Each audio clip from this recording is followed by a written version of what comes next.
O'zbekiston Respublikasi Sport vazirligi Oila va xotin-qizlar qo'mitasi hamda O'zbekiston mahallalar uyushmasining qo'shma qaroriga muvofiq joriy yilning 16 oktyabr kuni G'ijduvon tuman mahallalarida istiqomat qiluvchi 30 yoshdan 70 yosh va undan yuqori bo'lgan aholidan ixtiyoriy ravishda ishtirok etgan fuqarolar o'rtasida jismoniy tayyorgarlik darajasi bo'yicha sport sinovlari qabul qilindi. Har kuni sport bilan shug'ullanib yuramiz, tennis o'ynaymiz. Shu jamoamiz bu mahallamiz bilan birgalikda doim kelib tennis o'ynab shug'ullanib yuradi. Bugun kelishimiz yana bir sirlashish uchun keldik. Qani bir tennis o'ynab ketmoqchimizlar.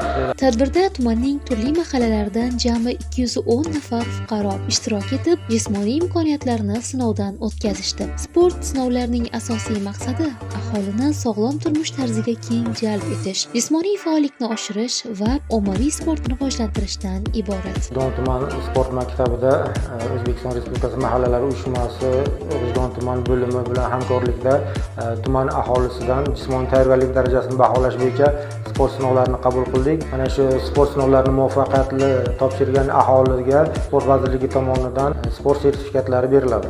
Ta'kidlash joizki, G'ijduvon tumanida jismoniy tayyorgarlik darajasini baholash bo'yicha sport sinovlari joriy yilning 31-oktyabr kuniga qadar davom etadi.